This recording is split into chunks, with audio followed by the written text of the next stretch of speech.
हैं? तमाकुल खा रहा है, सुरती खा रहा है, खैनी खा रहा है। तम्बाकू ये नेपाल में क्या बोलता है इसको? हाँ? नेपाल में नेपाली भाषा से क्या बोलता है? चुरोट, चुरूट खैनी। खैनी खैनी। या तुम कौन कौन से कंपनी में काम करता है? तुम्हारा कंपनी का नाम क्या? बलौदिया।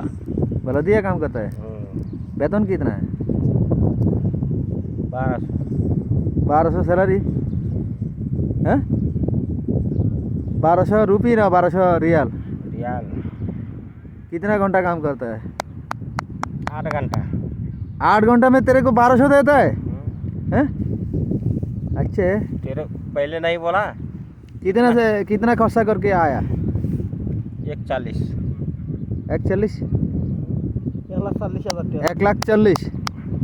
1,40,000 से नेपाल से आ गया। टिकट विकेट सब इसके अंदर है हैं? देखें भाई, नेपाली एक लोग सऊदी आरब আসছে মাত্র 1,40,000 খরচ করে, আর বাংলাদেশের প্রত্যেকটা লোক আসে 5 লাখ 6 লাখ 5 লাখ 6 লাখ 4 লাখ 5 লাখ 6 লাখ টাকা খরচ করে। বেতন নেপালি 1200 রিয়াল বেতন পায় আর বাঙালিরা 800 রিয়াল বেতন পায়। 800 রিয়াল বেতনে বাঙালিরা 5 লাখ 6 লাখ খরচ করিয়ে। এখন আপনারা বলেন, এই যে মনে করেন রেমিটেন্স দাও রেমিটেন্স দাও রেমিটেন্স দাও বলে সরকার, আমাদের বর্তমান সরকার বলে রেমিটেন্স কোন সুখে কোন দুঃখে দেওয়া, এটাই তো বুঝতেছি না। এ ভাই, এই যে বলদিয়া কোম্পানিতে কাজ করে, এই যে ওনার শার্টের মধ্যে বলদিয়ার স্টিকার দেওয়া আছে। উনি 1200 টাকা বেতন পায়, 1,40,000 রুপি খরচ করিয়ে এসছে।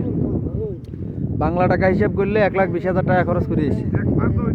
অথচ আপনারা আমাদের যে এখন দায়িত্বশীল সরকার যারা আছে, এরা এক টিকিটের দামে 2 লাখ টাকা, আর ওনারা ভিসা লইয়া টিকিট মেডিকেল সব মিলাইয়া 1,40,000 টাকা দিয়ে এসছে।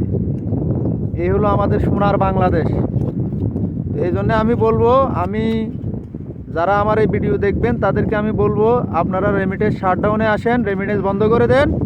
আমাদের যদি দাবি না মানে সরকার, আমরা রেমিটেন্স দেব না, এটাই চূড়ান্ত, এর বাইরে আর কোনো কথা নাই। দেখেন প্রত্যেকটা বাঙালিও কত কষ্ট করে কাজ করে। দেখেন এখানে বাঙালি আছে, নেপালি আছে, হিন্দি আছে, অনেক লোক আছে।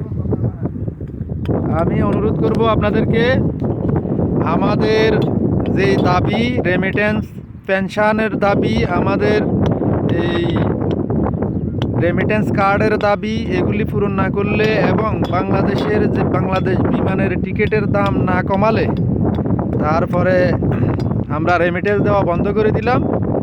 আমরা রেমিটেন্স দেব না। প্রয়োজন অনুযায়ী বাড়িতে যদি কিনারি টাকা দেওয়া লাগেও আমরা এটা অন্যভাবে যে কোনোভাবে দেব, তবে রেমিটেন্স হিসেবে আর না পাঠানোই উচিত হবে। যতক্ষণ পর্যন্ত আমাদের দাবি মানবে না, ততক্ষণ পর্যন্ত আমরা রেমিটেন্স দেব না, এটাই ফাইনাল।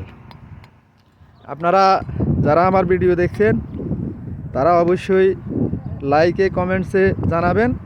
ইনশাল্লাহ আপনাদের কমেন্টসের যথাযথ জবাব দিতে চেষ্টা করবো ইনশাল্লাহ। এই যে দেখেন কত বাঙালি, হ্যাঁ, লাখ লাখ টাকা খরচ করি এরা আসছে, 800 টাকা বেতন পায়।